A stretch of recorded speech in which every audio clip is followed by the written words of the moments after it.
I think that my sort of very broad ponderings on the poll results are that very, very generally, the millennial generation is seen as more progressive and more secular, whatever those two words have come to mean for us, which I think is its own source of debate, really. But I think there's more diffusion and sort of overlap with our generation and the generation before ours than I think we're willing to let on. I think issues of jobs and employment and economic growth have long been staple critical issues in American society. And the poll results that were released today indicate that very same thing in our own generation, that they're still the most prioritized issues for the millennial generation: jobs, unemployment, the deficit. But I think the millennial generation is a little more distinct in that we also are bringing other sort of more socially based issues into a more nationally prominent spotlight as well. So women's issues, issues of contraception, abortion, same-sex marriage, immigration reform.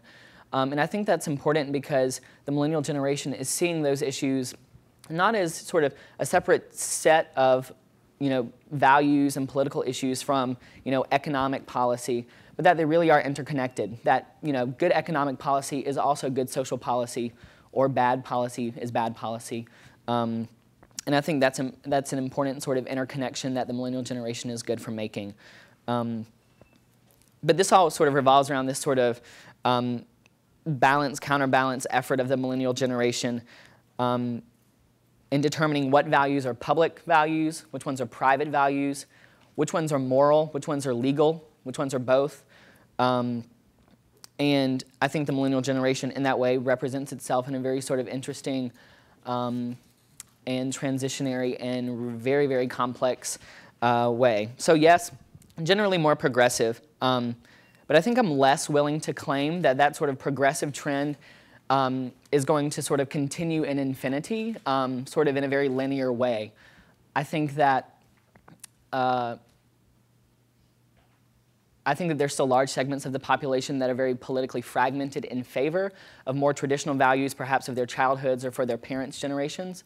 And I think the sort of partisan political gridlock on Capitol Hill right now quite well emphasizes that, unfortunately. But I think that that sort of volatility, especially when you can combine it with how quickly and how virally and how significantly politics happens nowadays, especially with the help of social media and with the help of the sort of sensational rhetoric of the campaign coming up, I think it's becoming less and less easy to predict what our values are going to be, and they're becoming less and less linear and more sort of all over the map and changing at the drop of a hat. And that can be good or bad. That's good because we're sort of actively and passionately responding to issues that we see sort of arising in our current society's framework.